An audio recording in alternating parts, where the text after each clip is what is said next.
Good day. This is Supervisor Thurston with our regular series called Talk of the Town. And today I'd like to discuss with you a little bit about our board meeting process and the budget process that is coming up. We, as I think most of you are aware, have our board meetings on the second and fourth Mondays of every month, or almost every month. Some are excluded. And we just had an important board meeting, as they are, on last Monday night. That's the 23rd of October. I think part of what people don't realize when you turn into view a particular board meeting is that many of the items are actually the accumulation of a series of board meetings in which we have already done workshops, pre-discussion of the issues that appear. So if you take, for example, last Monday night's meeting, we had an important resolution on a series of code changes. These are amendments to our town code to address areas of concern and also some loopholes that we found with respect to code enforcement.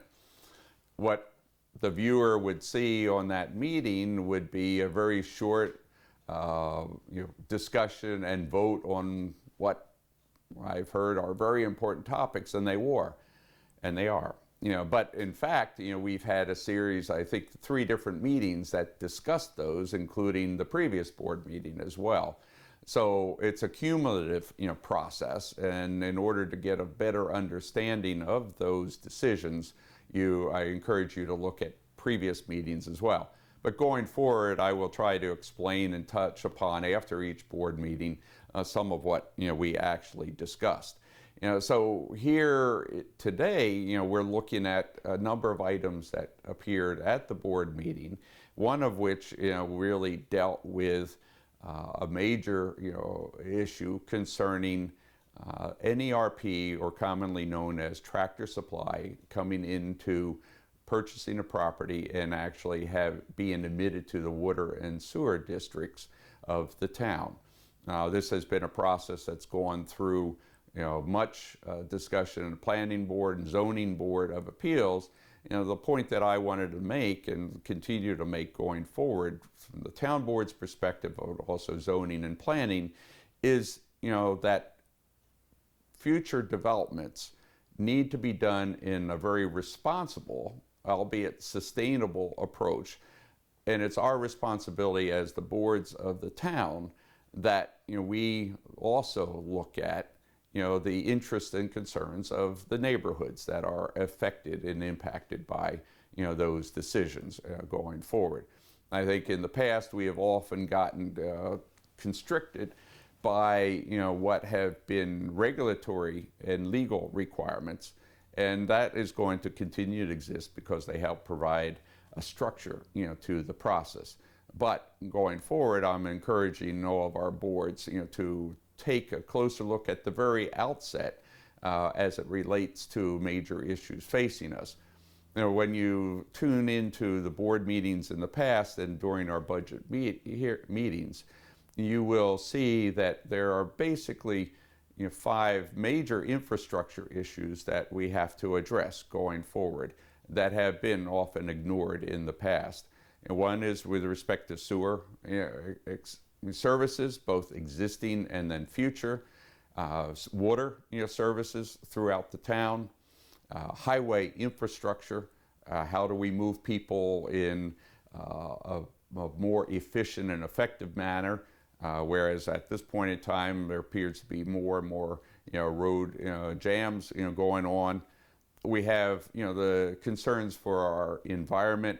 The town participates in what is called a MS4 program, and there are really strict guidelines that address it, particularly such as watershed.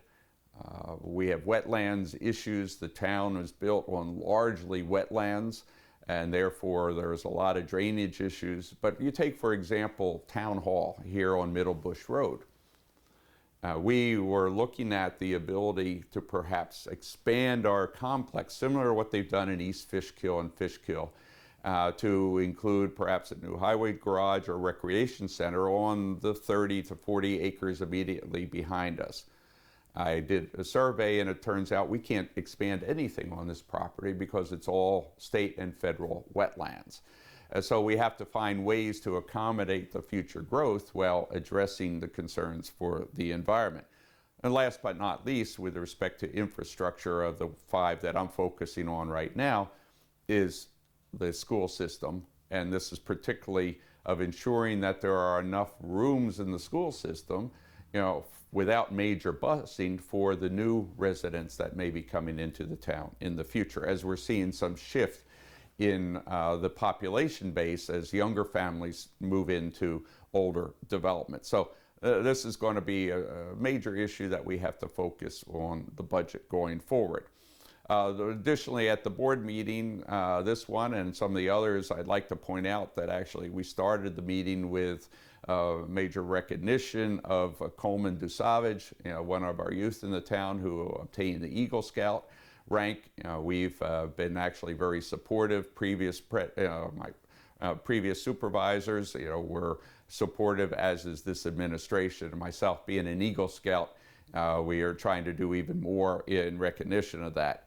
Another aspect of the meeting, we had a presentation by John Penny. And John Penny is in charge of the county's efforts on census. It's extremely important, as we discussed at that meeting, that everyone in the community prepare their answers to the census questions that will be coming out next year.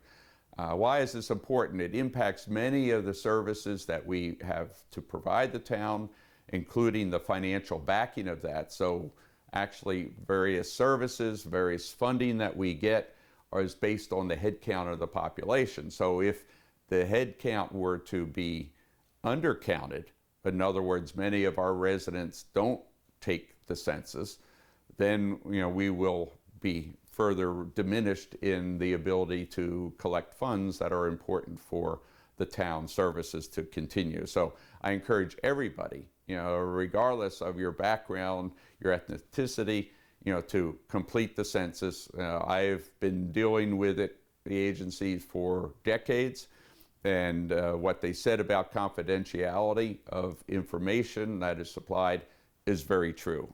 That's one of the most tight organizations when it comes to confidentiality.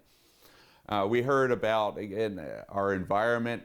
The town has been participating very actively in efforts to promote the protection of the Wappinger Creek.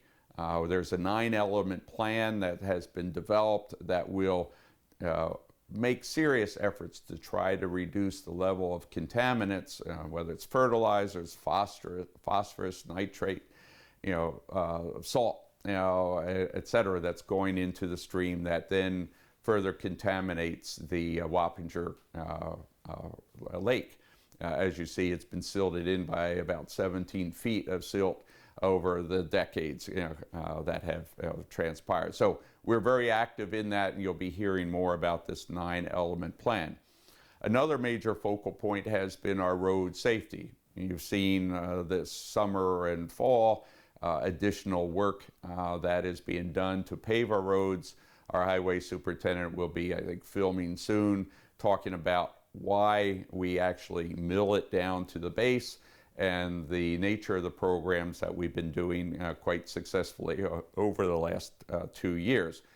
But in addition, we have what we call road calming, and this is an initiative that is designed to get a greater uniformity in speed limits. We have a number of roads where there's inconsistency in the speed, particularly if you look at school zones or you look at a road like a North and South River Road.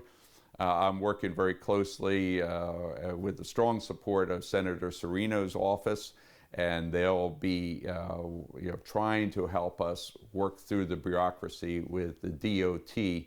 The county DPW under Commissioner Bolkine has been very cooperative and supportive, but we have issues with the DOT and how we get approvals for new speed limits to be sent. We've also passed and are being strongly supported by Senator Serino and Assemblyman Lawler, for our Veterans Road initiative that will take Route 9 and call that the Wappinger Veterans Highway. And that's going to have legislation, looking at how we further recognize and promote our efforts for our veterans within the community. Last, but by no means least, I wanted to mention to you that starting the 30th, next Monday, our budget process will begin. The formal budget draft, the initial proposal will be submitted to the board for its consideration. That's on the 30th. We passed in the board meeting on Monday night, on the 23rd, the dates for the scheduling of discussions on the town, budget. So please stay tuned to that, pay close attention to it. But I would like to emphasize one thing. My approach to the budget is one where I collect all the information from the various departments. And then I review that with Frederick Owino, our controller, and then basically present that, what I've received from the various departments, to the board. So they will see the full needs that the town has, and then get the various department heads to be invested in that process, to make considerations of what are the priorities, where we cut back.